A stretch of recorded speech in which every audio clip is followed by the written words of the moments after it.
We just got a blog post for everything in Black Ops 7 Zombies that is just in general. I mean, you have things from stuff on the Augments, perks, field upgrades, Gobblegums, just so many things that are worth going over. Like, it's a big blog post. So let's not waste any more time. Drop a like and subscribe, and let's jump right over to this. So the first thing we see is, them showing off the map, which is whatever. I don't really like this stuff. I'll see the map when I play it. I don't need you to show me screenshots of the map that I'm about to play in a short time. But the first thing they start off with that is significant is the main quest launch time.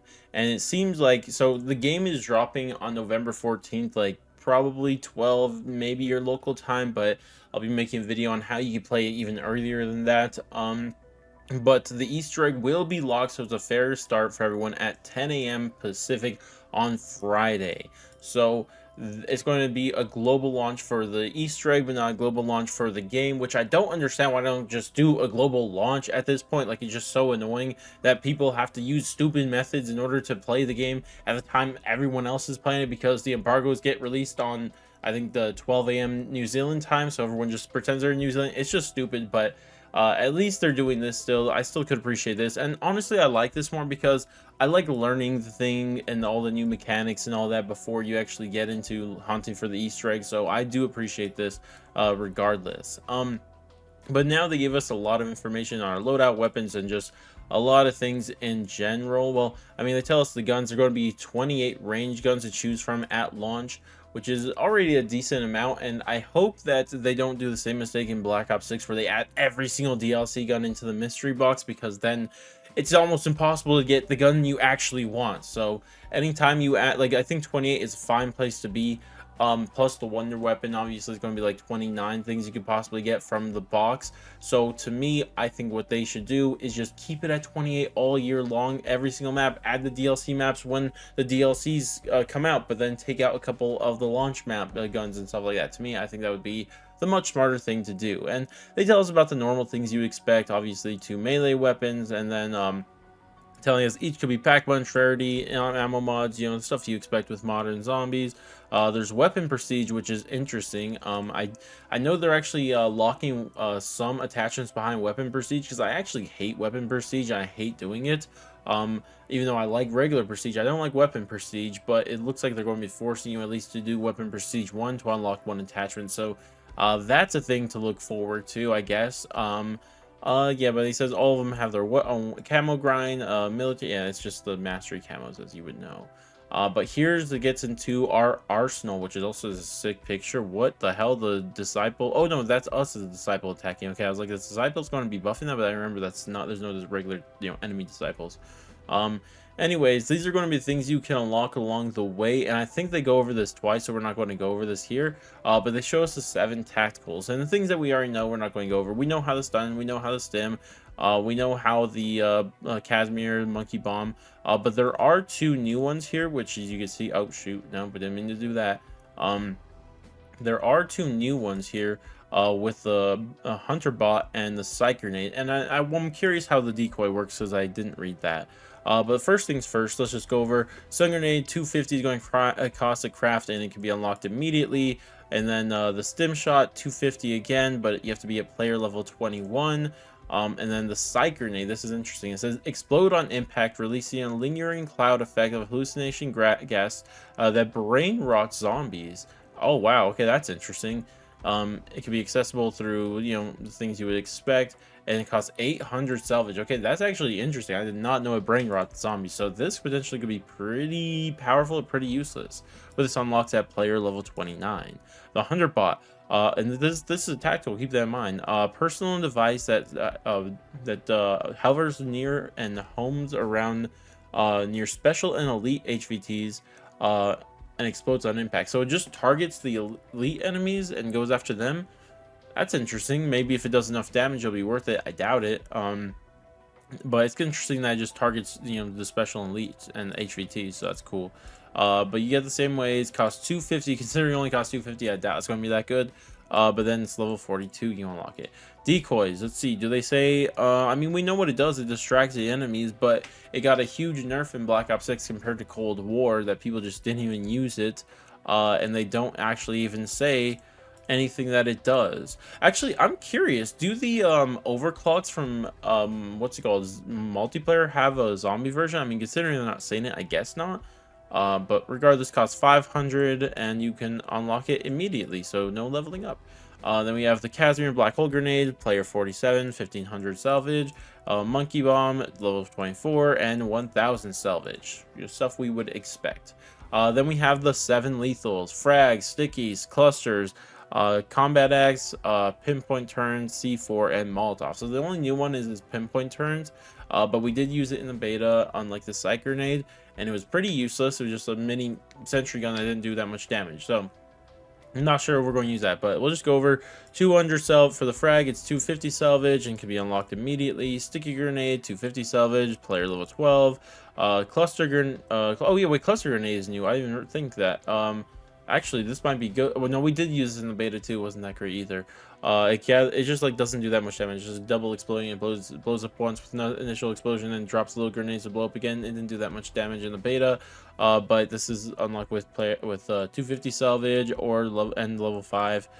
Combat axe is 300 salvage. Huh? Why so much? Player level 54. I mean, I think that's always later in it, but to be fair, but wow, okay. 300 salvage for this pinpoint turned, and level 33.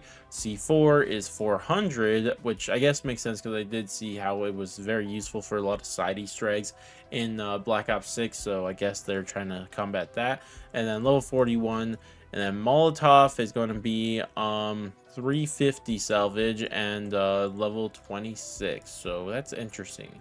But then we have the support items, and I think there's going to be 10 in total, so this isn't all of them here, but we'll see these 5 first. And we have the armor plate, self-revive, a disciple injection instead of a mutant injection, which I don't think is as good as mutant injection, but mangler cannon, and the what is that? Hey, I'm being blind right now. Let's see when it's in bigger letters. HKDs, which these are actually really good in multiplayer, so I'm curious to see how they play in zombies. Like those are like they're like kind of maybe not really hunter kill drones, but they're like little drones that drive around and just run into enemies and blow them up. I can imagine that might not be that useful unless it kills multiple, but let's see. Let's find out for ourselves. But let's see, armor plates, they are unlocked immediately and cost 50. Makes sense. We have self-revive kit, unlocks immediately this time. I'm pretty sure, was it Black Ops 6 or Cold War? This wasn't unlocked immediately, but still 1500 salvage. A disciple injection, this is interesting. So it temporarily turns you into disciple, costs 2500 salvage, and is unlocked at player level 53. How much was the mutant injection again? It was also 2500, right? Or am I misremembering? I can't remember, but anyways, mangler cannon, this is pretty useless, but we all know how it works. It's way overpriced, 1250 and player level 15. The HKDs, which are new, and they cost 1250 salvage and player level 30. Considering they cost this, I can't imagine they're going to be that good, the same amount as a mangler cannon, so they might be pretty useless. But then we have the other 5, which is going to be the the Dark Ether RC car, and then the LB. It's just like missiles that come from the sky, like I don't know. We'll just read it when we get to it. Hand cannon, sentry turns, and dog. Okay, what? I did not know the dog was going to be here. That's new. Anyways, the RC car is just going to be craft table level 1000, or excuse me, not level 1000. Imagine you have to get mass procedure level 1000, but 1000 salvage, and it's unlocked immediately. The LBR. It's going to be 1250. This is player level 38. And let's see, launches a continuous bombardment of explosive shells in a targeted area. So that's probably the best way to describe it. Hand cannon, we know how this works, and it's going to be 1250. Level 4 player level 42. Sentry turret is going to be in here, which you know how sentry works, 1500, and it's going to be player level 21. And the dog, this might be interesting because it's like AI. I don't think we have that many AI shriek. Have we ever had an AI shriek in zombies before? I don't think so. Now we have 2. Well, we had the sentry gun, I guess, but it really isn't the same as this one and the dog, right? But let's see how much the dog costs. Deploys an armor weaponized ground craft featuring a long caliber turret and a rocket pod. It's at the crafting table, and it is 2250, and it unlocks immediately, so we'll be able to test this out right away. I might test this out the first game we play, because this might be great, might not be. So yeah, but that's all for the everything that's going to be in the crafting table. There's more there than I thought there was going to be, which I was kind of hoping there would be less. But it honestly doesn't look as OP, mainly just because the mutant injection isn't here. So, and assuming that these or the dog aren't OP, this is probably better than Black Ops 6. But then we have augments and research, which, okay, so this is the new background for it. I think we have, yeah. So this is a new background for it, and I do like that, you know, it looks like more research, but I am wondering why it looks futuristic, because Zombies game mode is not in the future, it's in the Dark Ether, and they just left the 90s, so why is it looking futuristic? Is there going to be a storyline explanation for it? If it were in the old Ether story, we would, but since we're in the new Dark Ether story, they don't like explaining fun things like that, so I guess we'll find out. Hopefully, we can cross our fingers. But there's actually interesting things about this. And you guys know how augments work. For the people who forgot, let me just quickly remind you that all perks, ammo mods, and field upgrades can be upgraded by selecting them in the augment menu, and you can level them up, and then you unlock different augments for them. Now, there were 6 in Black Ops 6, and now there's going to be 6 plus 2, so 8, and then also another extra spot for your minor augment. So you can equip up to 3 augments per thing, 1 major, 2 minors. That's how it's going to work in Black Ops 7. And what's great is if you upgrade your stuff in Black Ops 6, you're going to have all 6 of those. So if you upgrade all your perks, ammo mods, and field upgrades in Black Ops 6, all of those will be leveled up to level 6 right away. You'll have those 6 augments still available to you immediately, but you will have to level up the 3 extra levels after that, which again, 1 more major augment, 1 more minor augment, and then 1 more minor slot that you can unlock. So that's how that's all going to work. Pretty sure that's what they said here. I feel like I explained it better than all of this stuff. But regardless, we do see how it's going to work in menu here, and these are the spots I was talking about. There's a 6 that you probably did from Black Ops 6, these first 6, and then these new 3 are going to be the new ones, and we have 1 minor, 1 major that we're going to unlock, and then of course we have extra slot here, which I said is going to be an extra minor slot. So there's all of that. And if you guys want more information on what I think are going to be the best augments in Black Ops 7 Zombies, I actually made a video on this because they actually revealed all the augments. So if you guys want to check that out, hopefully I remember to link it on screen now so you guys can check it out. But regardless, though, we will go over, I mean, let's see what else they say. I don't think there's anything else. Oh, the major thing they mentioned here is that you won't be able to start researching your augments until you're level 7 or level 11. Which is interesting, I guess. Whatever. I think they had the same thing happen in Black Ops 6, if I'm not mistaken, so that's not that crazy. And level 11 isn't that high, so it is whatever. But there's going to be a huge difference between the players who have played Black Ops 6 and who haven't, or even if you lost your Black Ops 6 count and you're starting new in Black Ops 7, the fact that you're not going to have any augments, it's going to be a huge power difference between everyone. But because I really think Black Ops 7 is like balanced for augments, where Black Ops 6, a lot of those maps weren't balanced for augments. I think only maybe like Shattered Veil and what's it called, and Reckoning are balanced for augments, where the rest really aren't. And that's why those maps felt a lot easier compared to the last 2. But regardless, though, I will be making a video at launch, both assuming that you've got all the Black Ops 6 augments and one that you're starting from scratch, because I do think there's the best possible ways to unlock these things, which actually I think they show here, right? Okay, so this is exactly it, and this is, again, more important for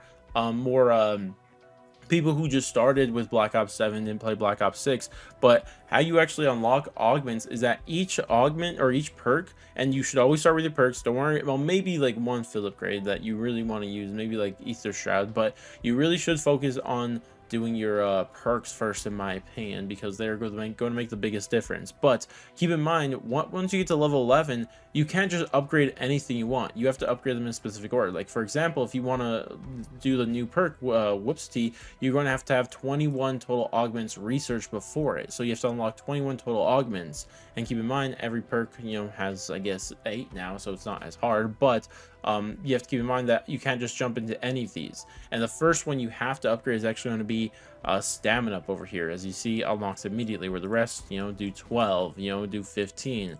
But in my opinion, and you guys will see this in more in depth in the video that I make at launch, but what you should do is get to stamina up, and you should unlock 6 augments on stamina up, And then once you get those 6 augments, you move to Juggernog, because, or what is it, Juggernog? I feel like maybe it was Quick Revive. Oh no, so you do 3 on Stamina Up, and then you jump over to Quick Revive, and then you unlock 6 on Quick Revive, then you jump over to Jug, and Jug will be unlocked by that time, and you unlock working on Jug.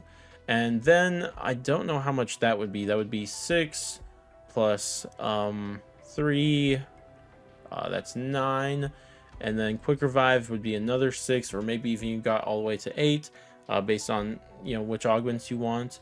But of course, I'll make a video exactly on this. But I feel like double tap, if you have enough, yeah, you probably have enough at this point to get double tap, honestly. So you probably go to double tap after that.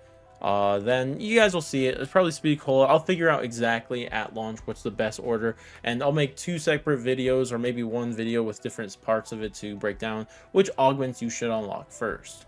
And then there's the ammo mods, like same thing here. You can't work on Shadow Rift's augments until level 18 and stuff like that. Actually, the one I am curious about is going to be what's it called, Ether Shroud. Because that's the one people really care about. Ether Shroud is going to be 21 total augments. So I will be making a video on this at the end of the day. Actually, wait a minute. We might actually go back to this, because I'm curious which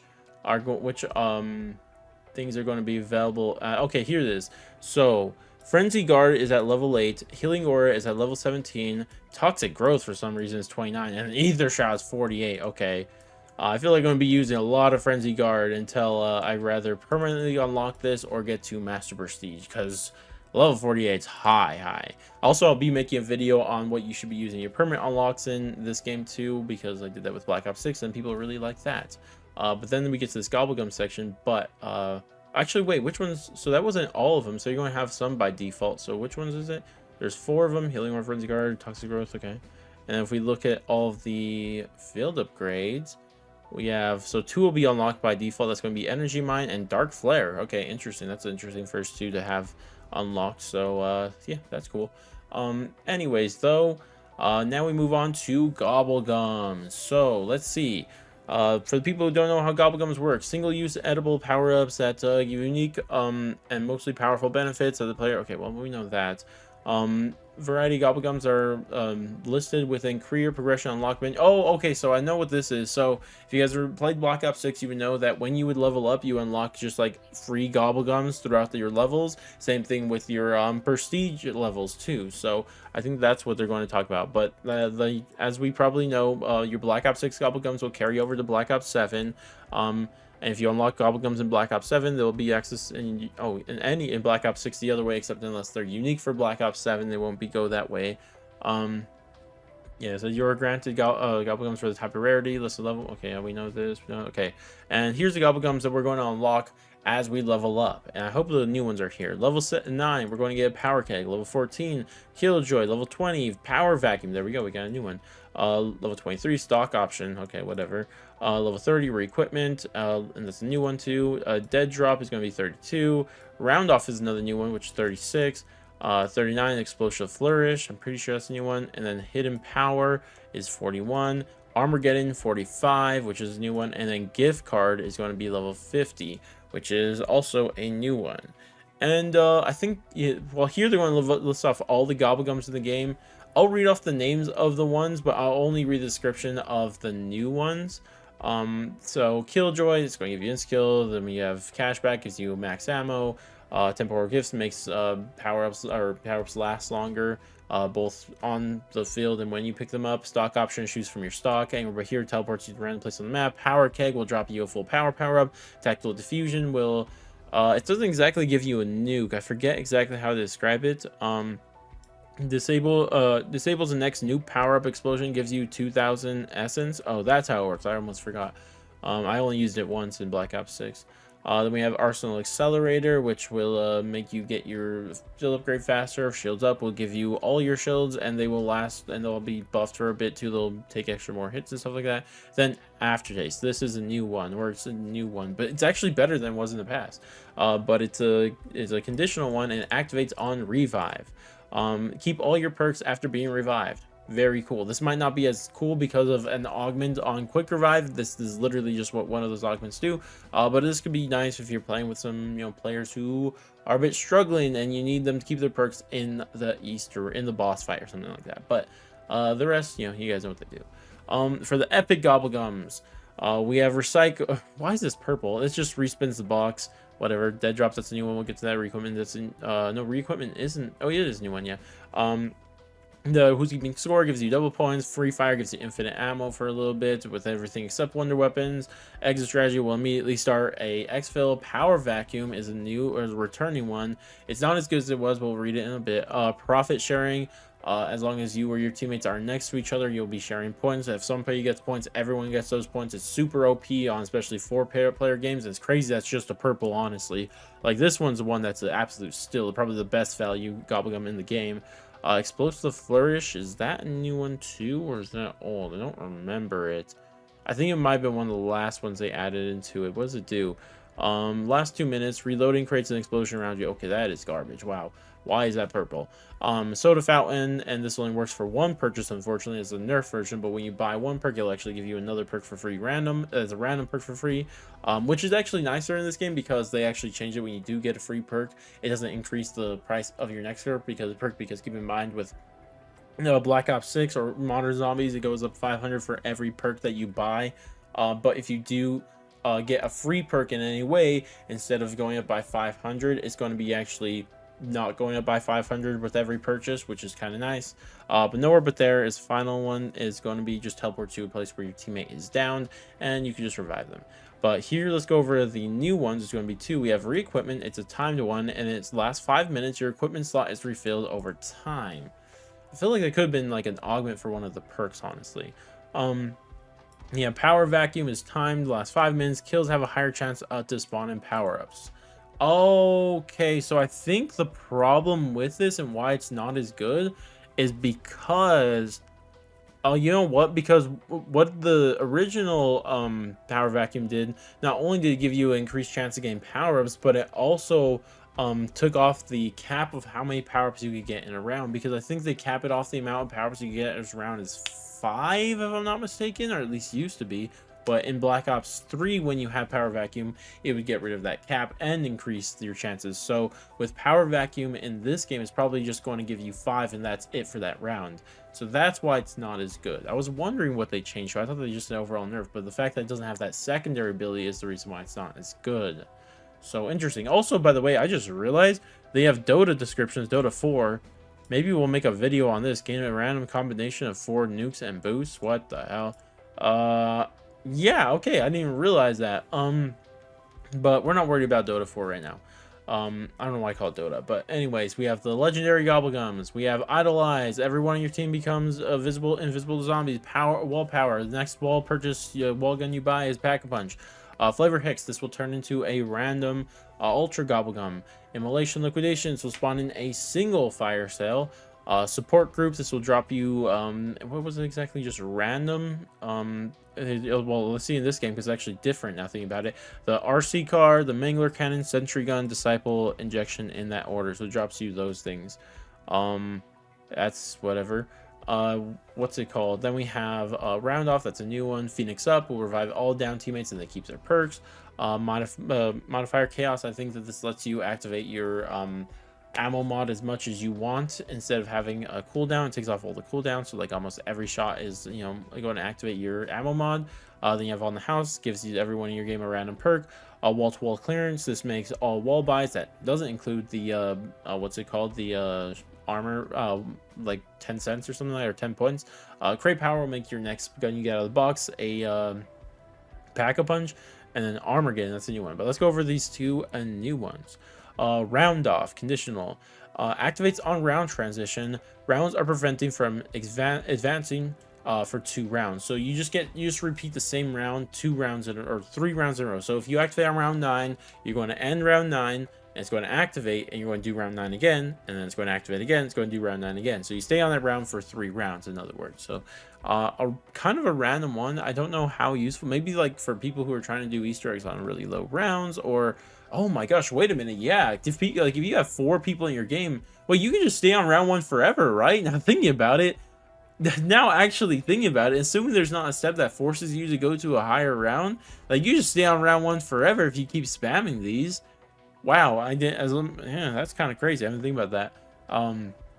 But in general, I think it'll be useful for people who are struggling with Easter eggs on higher rounds, so you don't have the rounds as out of control. So maybe that's it. But then you have Armageddon activates instantly. Receive a 3-plate armor vest and full plates. That is really powerful, actually. Really, really powerful. I didn't get this in the one in the beta. This one, and I think I got round off, and I tested everything except I was going to make a video of all gameplay of all of them, but I couldn't get Armageddon and something else. Power Vacuum, I think, was the other one I couldn't get, which was a bit unfortunate. But then we have the Ultra Gobblegums, and we think we have just one new one. Yeah. So Percolic gives you all the perks in the game immediately. Wonder Bomb is guaranteed to give you a Wonder Weapon, which is actually broken because it always just gives you the ray gun. Gift card, well, we'll get to gift card in a bit. Timeout, and this will just stop zombies from, will just end the round immediately and stop zombies from spawning for 5 minutes. Near death experience, this is will revive or your ally just by standing next to them and having to revive them, and they keep all their perks. I think this is time based and revive based. It lasts 3 minutes or 5 revives. So yeah. We have raindrops that gives you every power up in the game. Hidden power will immediately make your gun gold rarity.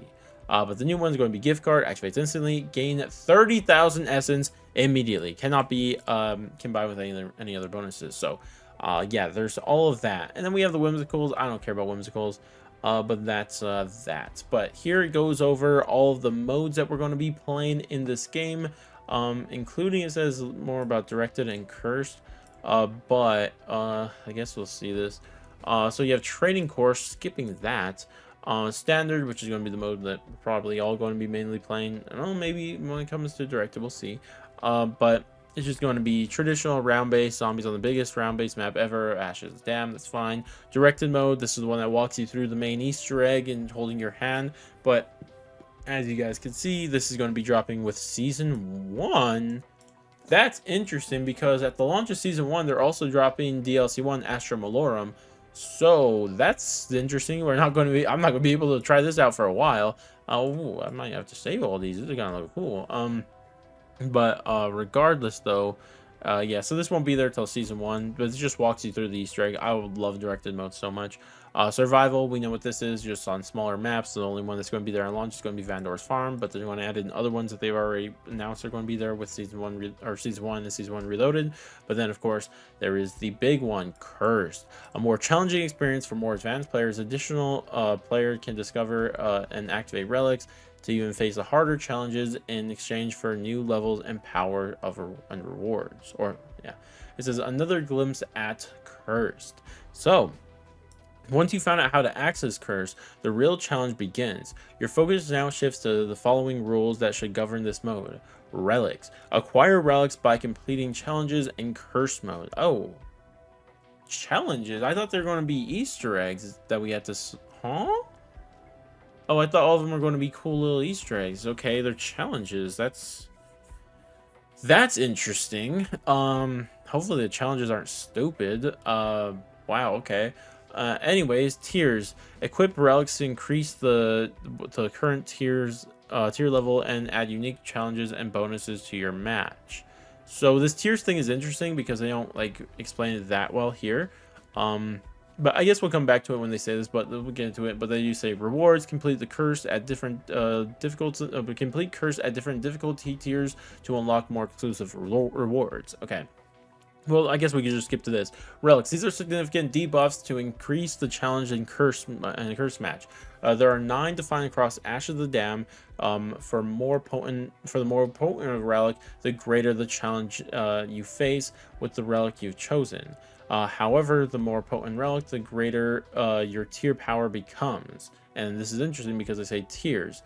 With relics, adding significant challenge to your match, you'll want to you'll want some otherworldly assistance. This is where where the tiers unlocks come in. There are 3 tiers to unlock before you drop into your next curse match. A tier bar fills up as you choose relics you wish to employ to your next match. The only way to unlock tiers is to pick relics. The more potent relic, the more The tier bar increases. As you continue to play more curse matches, you'll find clues to unlock more relics. So, okay, two things. This last thing, clues to unlock more relics. I mean, they said just challenges, right? Like, are they just hidden challenges that we have to figure out what they are? Is that what they are? Maybe. I mean, at least there'll be something more than just pop up on screen what I have to do to unlock this next one. I want there to be some mystery, some little hunt to all that. So, regardless, though, this tiers thing is interesting because they don't actually explain the tiers till this last thing, because there's actually 3 different tiers at least on launch. And at launch, like as they said, based on which relics you equipped, the tier bar will increase, which the more difficulty they add by the relic you choose is going to increase the tier bar even more. So I'm assuming if you use all 9 relics that are going to be there on launch, it's going to get you all the way to tier 3. And that's how it's going to work. There's different tiers, and I think how these rewards are going to work, well, let's just read them. Aside from unearthing fiendish challenges as you hunt down all 9 relics, there are fathomable rewards to offer the brave or deranged enough to complete Ash of the Damned and Cursed tier 1, 2, and 3 modes. So it seems like how you unlock the rewards for Cursed is you have to get these things done, or you have to beat the Easter egg of Ashes of the Damned with different tier levels. So tier level 1, tier level 2, tier level 3. So every time you're going to add more relics every single time, and then when you put all 9, you're going to get to tier level 3, and it's going to be as difficult as possible. So they don't get into the rewards, but we do know one of the rewards is going to be gold armor, so that's very, very interesting. So all that is pretty cool. I mean, I don't know, pretty cool. I have questions. Again, we're just gonna have to wait till launch, figure out exactly what Cursed really is at this point. But they do give us a bit more information about the game overall. We do have what is this? Mastery badges for wonder weapons. That's cool, I guess. How do they look though? They don't give us a picture of the mastery badges, but they show us the wonder weapons. There's all these. But then they give us the HUD after that. Here's how it's going to look for everyone. Wait, there's something so annoying about this. Okay, this is the default LUD layout with the Ethereum theme, but it seems like the Ethereum theme, which is this compared to the multiplayer one, right? Why isn't this just equipped at default? Because it says right here you have to equip it yourself. Like, just make it default, because most players aren't going to know to do this stuff. Like, they're not going to know. So just put this as a default HUD. Don't make it where it's just a theme you have to equip. It's so stupid, bro. Just put it as that. It's how hard could it be just to put it? Like, I don't understand the thought process there. But regardless, though, we see the default layout, and it's not great, honestly. Minimap, this, oh, I hate these things. This will always be the thing I dislike most about the modern HUDs is the face of the person who's talking to me. I don't care to see their stupid little picture of their face there. Like, it's so stupid. Whatever, though. But thankfully, there's HUD customization. You can do a lot of things, and they can show how, if you choose the HUD layout for the Ethereum, like if you choose the Ethereum HUD layout, it's going to default look like this, which looks a lot better. I still don't understand why you have to see a little picture of your gun here. I'm literally holding it in my hand. Why do I have to see a little picture of it? I don't know, but yeah, it's definitely a thing. I don't like how the Gobblegums look in this game either, but at least they're less intrusive in this. But obviously, you can further customize these things. I made a full video about all of this stuff. You could turn off literally all of these things, like literally loadout information, minimap, compass, score streak, mission tracker, which is really nice. That's new. Gobblegums, that's new. Squad widget to see your teammates, huh? Round numbers, perks. I don't know why you turn that off. Player names full, and these are HUD info. Player names, player streaks, and players and streaks. Medals and notifications. I wish they would just put medals in one place and notifications in another one, because I do want my notifications, but I don't want my medals. Because like this just lets me know if I completed like a calling card challenge or something like that, or if I completed the what's it called, the camo. Like, it lets me know on screen. So I don't know why that's tied together. But you have score feed, elimination feed, elimination ID, in-game chat, okay, whatever, zombie health bar, and zombie number. Actually, I like these two things. Talk about the things you don't like about modern zombies. I do like health bars, and I do like damage numbers. But anyways, I think the last thing they talk about, besides Dead Ops Arcade, which we're not going to go over in this video, is the intel. And they did say that the intel menu in this game is going back to how the Cold War one, where you can not only see it, but you can actually select it and inspect it yourself. Like, you spin it around, look at it, zoom in, and all that stuff. And we do see a tease at one of them, Welcome to the Dark Ether, which is a postcard, which we don't have that much information about because that's all we could see. Maybe it's more important, maybe it's cooler than what it looks right here. But what's interesting is that one thing is that we don't see hints for how to get them like we did in Black Ops 6, which I hope is just something that is not being shown here because they just had to like tease one and they had to get rid of the little teaser there. They didn't want to tease it too early. But another interesting thing about this is that they now said that there's going to be an XP reward tied to collecting all of these intels. So all of your audio logs, documents, and artifacts will actually give you XP now, which is pretty cool. But regardless, that's everything that they talked about. I know a lot of things to go over in this video. Just want to go over as fast as possible. A longer video for sure, but it's definitely all worth talking about. Regardless, though, let me know what you guys think about all this stuff. Drop a like and subscribe, and I'll catch you guys in the next one.